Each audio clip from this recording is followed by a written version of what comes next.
Halo semuanya, kami dari kelompok 4 Mapel Biologi yang beranggotakan saya Immanuel Jesayas, saya Yusuf Febrianusa, Saya Syakina Anastasia Putri Rima. Saya Lorenti Peu. Saya Fiorentina Emma Manuhua.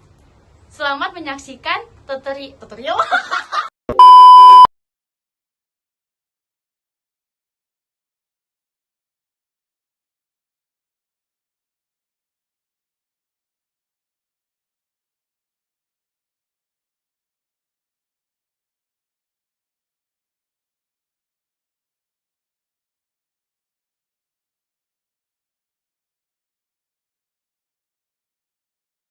Masuk kepada bagian pertama yaitu profase.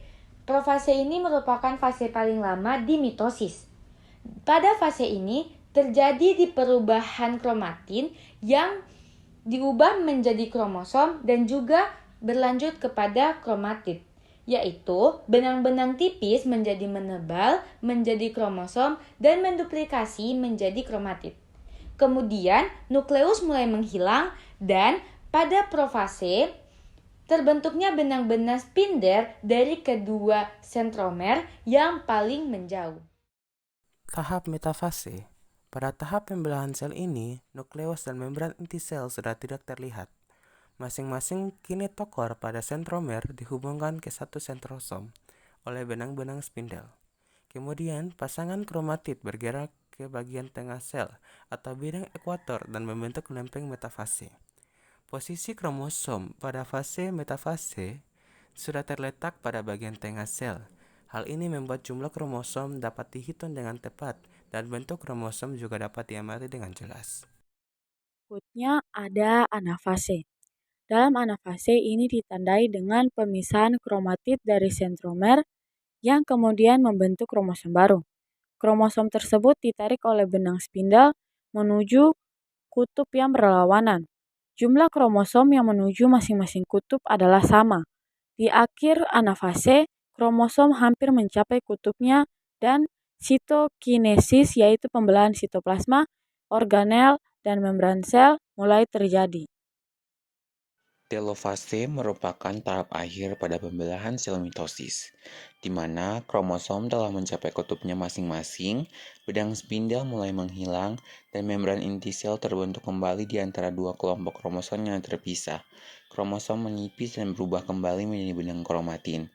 Sitokinesis selesai dan menghasilkan dua sel anak yang masing-masing memiliki kromosom diploid atau 2N.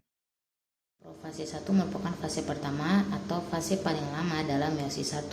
Profase sendiri memiliki 5 tahap. Yang pertama ada leptoten, yang kedua ada zigoten, yang ketiga pakiten, yang keempat diploten, dan yang terakhir diakinesis. Untuk tahap yang pertama memiliki 2 proses, yaitu proses yang pertama kromosom mulai membentuk dan menebal.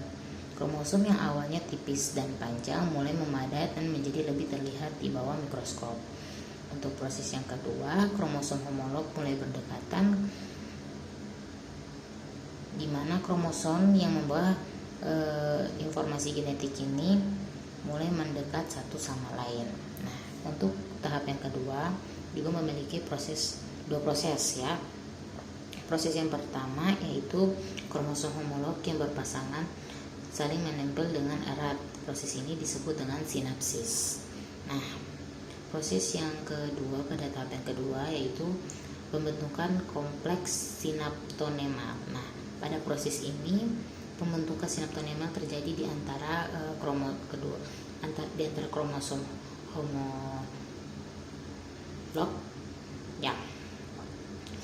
Tujuan untuk pembentukan kompleks sinaptonemal ini untuk membantu menjaga kromosomnya tetap bersama gitu. Nah, untuk tahap yang ketiga yaitu pakiten. Nah, pada pakiten ini ada proses di mana kromosom homolog saling bertukar segmen DNA. Proses ini disebut dengan crossing. Nah, hasil dari proses crossing over ini menghasilkan rekombinasi genetik yang dimana meningkatkan keragaman genetik pada keturunan. Nah, untuk tahap yang keempat, yaitu diploten. Nah, pada tahap ini kromosom mulai terpisah, tetapi ada beberapa titik di mana kromosom itu masih terhubung gitu. Nah,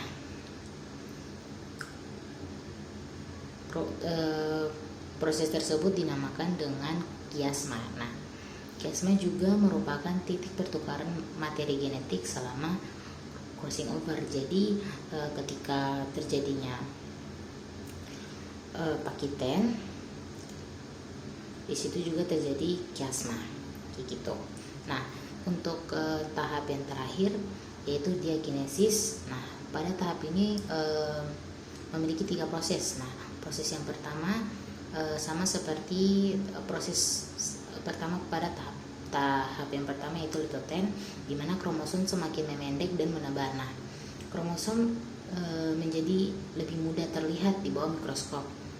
Itu proses yang pertama. Dan proses yang kedua, kiasma. Nah, kiasma bergerak ke ujung kromosom untuk mempersiapkan pemisahan kromosom. Dan proses yang terakhir yaitu hilangnya nukleus dan membran nukleus. Nah, di mana nukleus menghilang dan membran nukleus mulai terurai secara perlahan. Tahap metafase 1.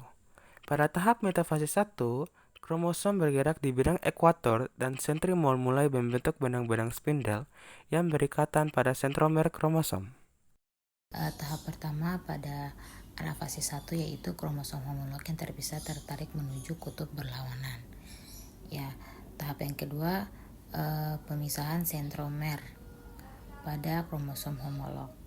Nah, yang ketiga terjadi pengurangan jumlah kromosom.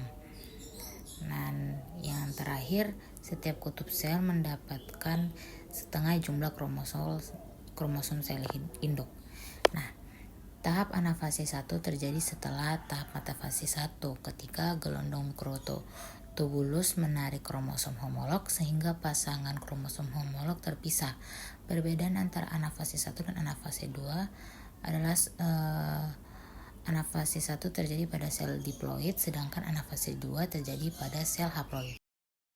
Pada tahap telofase 1, terjadi pembentukan anak inti pada setiap kutub dan terjadi juga sitokinesis. Sitokinesis adalah fase pembelahan sitoplasma, organel, dan membran selular sehingga akan menghasilkan 2 sel yang disebut sel anak. Masing-masing kromosom homolog terdiri dari 2 kromatid, atau salah satu dari 2 lengan hasil replikasi kromosom, yang sentromernya masih bergabung. Pada tahap telofase 1, selnya membelah menjadi 2 dengan kromosom haploid. Setelah telofase 1 selesai, proses berlanjut ke tahap pembelahan yang kedua, dimulai dari profase 2. Prosesnya sendiri dimulai dengan gelendong yang mulai terbentuk, kromatid saudara masih melekat pada sentromer, serta kromosom yang mulai bergerak mendekati ekuator. Tahap metafase 2. Pada tahap metafase 2, kromosom bergerak menuju bidang ekuator dan sentromer terikat oleh benang spindel yang berasal dari sentriol. Selanjutnya di dalam meiosis 2, tahap yang ketiga yaitu anafase 2. Kromosom dipisahkan menjadi kromatid yang bergerak ke kutub berlawanan. Masuk ke bagian yang terakhir yaitu bagian D, telofase 2. Telofase 2 ini memiliki ciri-ciri yaitu kromosom telah sampai di kedua kutub berlawanan. Kemudian terbentuknya nukleus dan membran inti pada kutub sel yang berlawanan. Dan juga yang terakhir yaitu telofase 2 terjadi pada akhir proses sitokinesis, dihasilkan 4 sel anak yang kromosomnya haploid.